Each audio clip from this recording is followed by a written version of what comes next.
This is Coupled for Life, your marriage podcast with Jason and Elizabeth Franklin.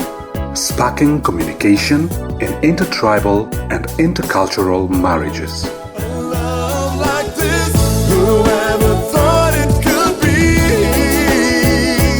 All I know, God had picked you for me. Hello everyone, Hi there, welcome to today's episode of Coupled for Life. where we spark communication in your marriage. Yes, we are your hosts, Jason Franklin Ochola. And Elizabeth Wanjiro Franklin. We're excited that you're with us here today. In our previous episode, we came from sharing with you the lessons we learned from our journey together since we met, and we're continuing our story from where we left off. So this is where you've left, you have gone home. Yes, I went to my safe zone, You went my to safe your- place. You went to your safe zone. And then we are left waiting for you At church. at church. And then the year ended. Now, the year ended quietly. And now we get into the very next year, which is 2012. 2012. 2012. 2012, I have to come back to Nairobi because I was at work and I couldn't stay at home at my safe zone forever. I had to come back and deal with the reality of life. Well, that's true because you can't hide forever. At one point, you need to come out and deal with things like they ought to be dealt with. Yes, and you remember one of the things we listed as the lesson we learned is picking yourself up and putting yourself together despite what you've gone through. That's what I did. I picked myself up despite the heartbreak. It did not mean that my heart was not broken. My heart was still broken. My relationship was still broken, but I still had to come back to Nairobi and life had to continue. So here I was. I left for Nairobi. I arrived with one resolution. And this one resolution was a vow Okay. between me and God. And this was the resolution that the entire year of 2012 I was not going to date any woman. I was not going to get into any relationship with a person of the opposite gender. But I was going to work on my relationship with God. Because that one had been severed Yes, in the time that you had been in this relationship yes, and you had found yourself having gone astray. And so you wanted to come back and make things right with God before you even give yourself to another relationship. exactly. I did not want to walk down the same path because it is said that madness is doing the same thing over and over and expecting a different result. I did not want to be mad. You wanted a different result from different actions. Yes, my actions had to be different. My relationship with God had to be on point. I had to get back to my Father. So that was my resolution. And in line with this, my service in church, my attendance at a church that was truly believing in Christ and truly dividing the word of Christ had to be solidified. I had to be consistent in going to church. Because you see, I can't say I'm a strong Christian when I'm not reading the word, when I'm not having proper fellowship, when I'm not praying well, and when my walk is not right. I needed all these to be on point. So as God would have it, I joined the church where I met Liz, This crazy girl who had asked you all these questions. the crazy girl who had interrogated me. But did you come back because of me? No. I came back because I had been invited. Okay. I was just trying to make myself feel good. But I know it I had wasn't. been invited over and over and over and over again to join this church. Even by this friend of yours who had brought you on the first day. Yes. And I said, why not? Because at that time, this church was meeting close to my place of work. My work schedule didn't change much. But I tried my level best to ensure that on Sundays, I would go to church. I would work on Sundays as well, but I'd make sure that I arrived to work quite early, and before service starts that Sunday, I would leave and walk to church. Then have church, and since I've already finished my bit of work for the day that Sunday, I would hang out at church and then head back home. My resolution was intact. January, that first Sunday, I was back in church. I joined church and I did my best to be there, consistent. That month, I joined the worship team. Around the same time, I started interacting with the people around church, including the lady who interrogated me the previous year. Well, at this point, you had forgotten about all that interrogation, right? I believe so, but I really can't say because it's been what? 2012, this is 2021. It's been a few years. It's been a number of years, And I joined church, started serving and interacting with people, just even with people of the opposite gender, but not with the intention of getting a lady whom I can date for marriage. Because you're within your vow year. I'm in my vow year. My focus is, my focus is Christ. I can't look at any other relationship. Meanwhile, for me now, you remember I had judged Yes. that this person will not even bring themselves to church. On the day On a day that, that I'd we committed have... to. So at this point now, seeing you coming to church consistently, Sunday in, Sunday out, it made me change my mind, seeing that after all, my previous thoughts of you were not quite it. And later on, within that year, I think you opened up about the reason why you had not shown up for the Christmas service. And now it made sense. And then now you are back to being the man that God had spoken. I did not stop being the man that God had spoken to you about. No, I was still the same guy. Well, yeah, you still were, but now in my mind, you were reinstated. You got reinstated. I was demoted and promoted again to my position. Yes. How human beings think. We are very limited in our perspectives. True. So now, picking up with consistent service, consistently going to church, I started making friends at church. And a group of us would meet after service every Sunday because, we sort of started hanging out together. We were the same people staying behind after service to sit down and talk and know each other and just head into the CBD together after services. And it so happened that I was part of that group. And Liz was part of that group. Our Sunday hangouts began with just eating, meeting, hanging out after service at a restaurant. We'd have conversations, and then after that, we'd each go our own way. But then it got deeper. We started having Bible study. Yes. And we didn't want to just come out as people who were meeting to eat. And eat and add the calories. Because, we'd go to fast food restaurants and once in a while go to restaurants that serve proper food, But we asked ourselves, hey, there's more to this. Why can't we make it a Bible study? And we got into it. Yeah. That became our style. Every Sunday. In one of those Bible study sessions that we had, I remember teaching. And on this particular day, I remember opening the Bible and I flipped through it. I was the one who was sharing. It was my turn to share. Yeah, we would do it in turns. And as I flipped through my Bible and I was looking forward to share, the word that God had put in my heart to share that day was about Adam and Eve and how they met. How they met, yes, how they met. How they got together and the path that leads to marriage. And I remember really, really battling within me about sharing that word because I was aware that my husband is in this group. Yeah.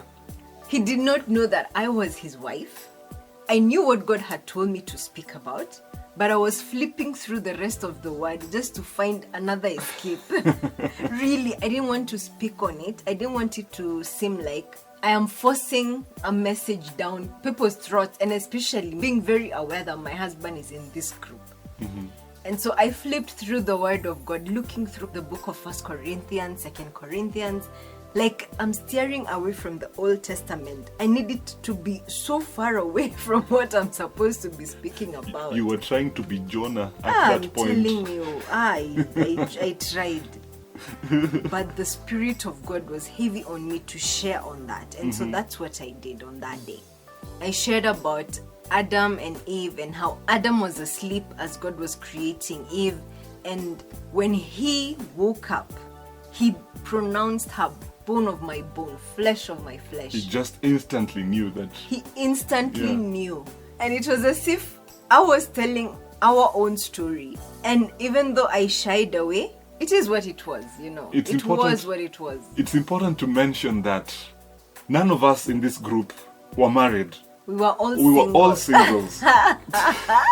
None of us were married, and here is Liz sharing a word about Adam having to wake up and find his wife. Hey. And Adam is literally asleep at that point, but we will come to that. Right at that table as he's eating and yet he's asleep. So you might be here as the lady and you know for a fact that you desire to get married, but no one is looking at you. No one seems to be finding you. Don't worry, Adam will wake up. And he will wake up at the right time. Don't try jolting him awake. No. Don't. In my understanding, Liz tried to jolt me awake at some point. Did I now? Yes. Did I? You did. Because around that time, when this group of friends was meeting, the World Cup was happening at that year. All right, no. In my defense, let's actually talk about it. Let us talk about it. Because you see, the year has begun. It was January. Yeah. Now at this point, we are close to August, so this is about June, July. Yeah. All right, and yes, we have been hanging out every Sunday. Now I'm having thoughts of you more and more. And it seems as if you are not thinking about me as much as I'm thinking about you. Although, listen, although you also can't say that you did not start thinking or being drawn to me in some way, right? Because there were those times when you would kind of call me aside somehow. I would be sort of like a friendlier friend than the others. True or false? I neither confirm nor deny these facts. Surely. Tell our listeners the actual truth. Did you or did you not? Well, the truth of the matter is this. The more you hang out around people, the more you are drawn to them.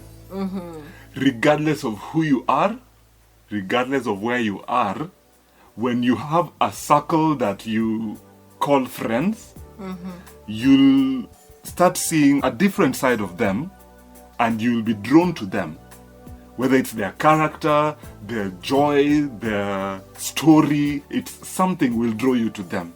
Then you are drawn to me. Now, as I continue with this story. Now, no, you are drawn to me. It is important to mention that Liz was not the only lady in this group. There were about 3 or 4 ladies in this group at that time. And the reason why Liz is saying that I was more drawn to her at that point is because I liked her spirit, I liked her attitude, and she kind of stood out from the rest. In your eyes? In my eyes.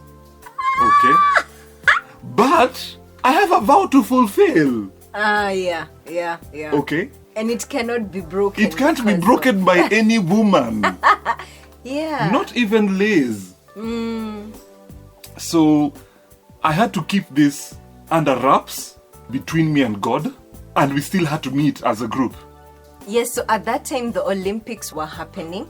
Wait, it was the Olympics, not the World Cup. No, not the World Cup, it was the Olympics. That makes sense. Yes. It was the Olympics happening, and Liz comes up and she SMS'd me. I texted you. Yes, she texted me. Okay, wait. I need to say what I texted and why She texted me and she will tell you, but she texted me and is telling me the Olympics are happening in London. And I am like, yeah, they are. They're happening in London. And you work in a media And I work in a media station and I know for a fact that the Olympics are happening in London. That's not a fact that would pass me. The whole world is looking at London right now. I have privy information to everything that's happening. But you know, I sent you that message and you did not even respond. I remember sending it on a Saturday evening and we were meeting the very next day. Yes. Sunday at church. Yes. But here's why I sent that message. It's because now you were too much in my thoughts. I was thinking about you too much. You had invaded my thoughts. So what I was talking about, Olympics are happening in London. What I meant, and for me, I needed to tell you without telling you. And I said the Olympics are happening in London. Meaning, please go run in the Olympics in London. Please stop running in my head. My head is not where the Olympics is happening. Yeah. It's in London. So when I sent that message, it was coded. It was very heavily coded. And you did not encrypted. understand. And that is how I wanted it to be. It's like I've just passed information. Now I am free. Now, here is Eve trying to pass information to an Adam who's been anesthetized. He's asleep. He does not know what's happening as God is plucking out a rib from his side. I know you've said that I was trying to jolt you, but I don't think it was intentional. I think God was just orchestrating things just to have this ball start rolling. Yes. Because I remember things happened so fast and so quickly between about the month of July and August. Yes, those were the months that covered the Olympics, and it's during this time that all this was happening. Yeah. Now, after you sent me that text for the Olympics, the same buddy of mine who invited me to church and had been watching us on the sidelines, he was like, Jason, you are too slow. You're too asleep. Wake up. Wake up, young man, and see what you ought to see. So when he said those words, I was like, okay. There's more to this text than... Because he read the text and he understood it. What happened was, let me now just say the truth here. I spoke with him. You did. I did, because you see... You... No, I spoke to him and I told him that I sent you a text message. Okay, explain yourself. Now, this was Sunday morning. And I had sent this message. And I needed him. Because you see, he wasn't just your friend. He was my friend as well. Yeah? And I told him exactly what that message was about. I mean, Really? no, you know, here is the thing.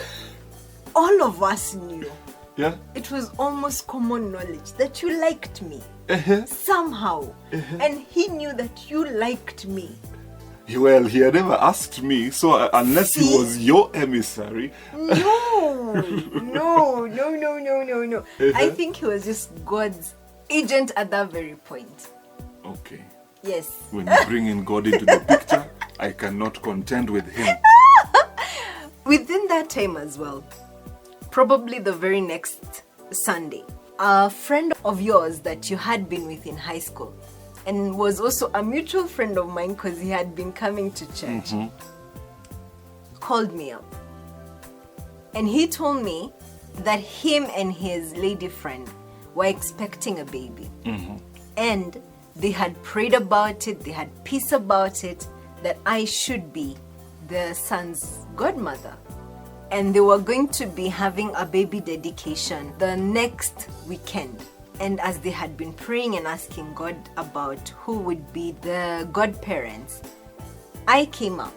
I remember being truly flattered, and for me, it was a direct answer. It was a yes. There was nothing in my heart that felt that this wasn't right, that I needed to pause and think about it. It seemed quite right. I remember telling him, I am a single lady, you're having a son. If I am to be the godmother of this child, I have no idea how to raise a son in whatever way. In fact, instead of asking me, as flattered and as humbled and as much as I have accepted this, I think you should ask someone else. And I suggested, why don't you ask Jason? He's been your friend for this long, and I think he would be an amazing fit as a godfather to your child. And to my surprise, he said, yeah, Jason is the godfather. I'm like, wait, what is happening here? You just called me to ask me to be godmother, but you already asked Jason to be his godfather? I was like, oh, okay, that's quite interesting. Yeah. And we ended that phone call. I didn't ask what the connection was. And I decided that the very next day, I would ask the mother of his son, why choose me and also choose Jason? So the very next day, I found her after service. I cornered her. I asked her, let me ask you this. Why would you ask me to be godmother to your son and then ask Jason to be godfather to your son? If you are going to ask both of us to be mutual godparents to your child, how does that work? Because you see, we are not married. Would it not be better for you to find a married couple that is going to walk with your child and walk with you guys as you're raising your child? And I remember her being quite goofy and playing around and telling me, let me tell you. I'm like, hey, tell me what? I am about to tell you something. I'm like, okay, what is it that you want to tell me? Tell me, why would you get to this decision? And she told me, I had a dream and you and Jason were a married couple, and that is how we had and that is how we had reached that peace decision. and reached that decision to have you as godparents now. Mind you, at this point, Jason and I have not had any time to sit down and discuss anything pertaining a relationship. Pertaining anything. We were Pertaining just meeting at the hangout with the friends. In fact, we'd never even had a one-to-one conversation that Yes. was deep or meaningful. It was just within the circle of friends, with a meeting in church. And within church, to do with church and Yeah. service for that day. We wouldn't even talk during the week. We wouldn't have phone calls of, oh, hi, or text messages of, how was your day? There was none of that.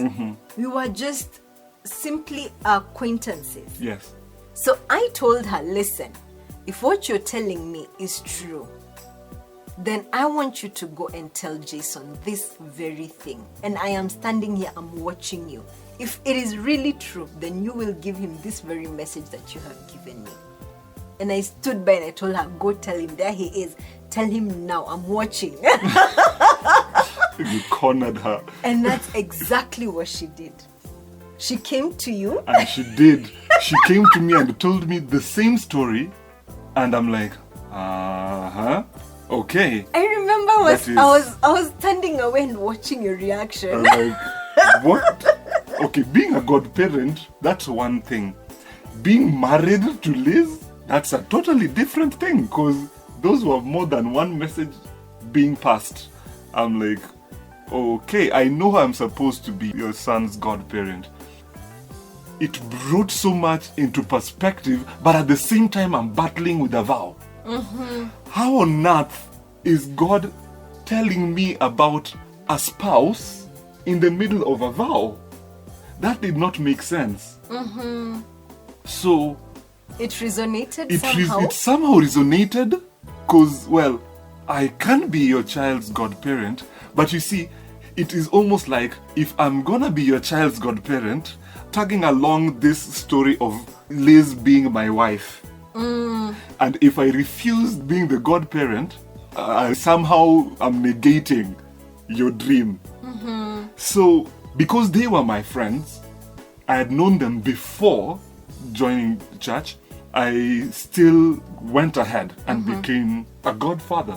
Had you known that I was also going to be the No. godparent? She told you at that time. She did tell me at that time, because you see, the baby dedication service was happening the next Sunday, Yes, or thereabout. I remember I also came over and I asked you, did she tell you Yes, you did. exactly what You she did come told over. me? Because I came and asked you, so and so has come and told me that she had a dream and this, that. Has she come and told you the exact same thing? Like, let's compare notes. In Yes. case she came and told me something and told you a different thing, and you told me, yeah, that's exactly what she said. It was one of those It things. was awkward. Yeah, that's the word. That's the word. It's awkward because I'm talking to you. We've not had any discussion about a relationship, Nothing. nothing. And yet here we are. We're gonna be married. We're gonna be married, but it first starts with us being godparents. Yes. Now, fast forward this to the next Sunday, The very next Sunday, we met in the morning. because we had to go through the baby dedication class. During the service, the baby dedication happened. And we stood there a bit awkward. Yes. Because I think every other baby that was being dedicated had a married couple. Yes. And here we are, two single people together. Standing Hey. standing as Wow. a couple that is gonna work with this couple in raising their son. My goodness. And I think we even spoke into the son's life. We did. Meanwhile, all this is happening and things are rapidly moving. Really, really fast. The baby dedication service was happening that morning. But that afternoon, there was a service for the women's ministry of the church. And I had to be there. Because Because were I'm the helping us keyboardist. with the worship team. It used to be odd because I attended every women's ministry meetings and I was part of them. So on this Sunday as well, I am there. Funny enough, our entire hangout group was still available at that women's meeting. You know, come to think of it, many of us were in the praise and worship team, Yes. myself included. Yes. And probably that's how we got close and started hanging out. Coming to think Because about we'd it. serve together, we'd stay behind together and Yeah. sit down. Yeah, it does make sense. On this particular day after service, we are sitting down and Liz corners me with one question. Why I kept calling her by one of her lesser known names over and over and over and over again. I had gotten to know her other name at one of these hangouts that we had as a group, and somehow I kept calling her by this one name. And for those of you who don't know, Liz's other unknown name is Allison, and I had kept calling her by this name. Hi, Allison. Allison, would you help me with this? Do this, Allison. And even during our rehearsals, Allison. And she was now questioning why this was so important to me. Because nobody ever called me No by one ever that called name. that's what you told In me. fact, even to date, nobody calls me by that name. I'm Yes. Elizabeth to everyone. Yes. You know. So on this day, as we were sitting down after the women's meeting, it's now past 7. We head down to the bus stage. We kept talking. It was still our tradition to still have a hangout before we went home. And we know very well that it is past 7 p.m. It's past hours. Girls It's need past, to go. girls need to go home to their parents. And we still had to have this meeting. So some of us had gone ahead to the bus stage and Liz and I took the rear. And we were talking, we were walking slowly, and Liz corners me and says, "Tell me, why do you keep calling me by my lesser known name?" And I remember you told me that it's a secret between you and God. And I said, I cannot corner God, but I can corner you. So you will tell me today, not another day. Because it was quite sheepish. You would call me Alison with this smile. Probably at one point you even texted me and finished with the name Alison and made a smiley face.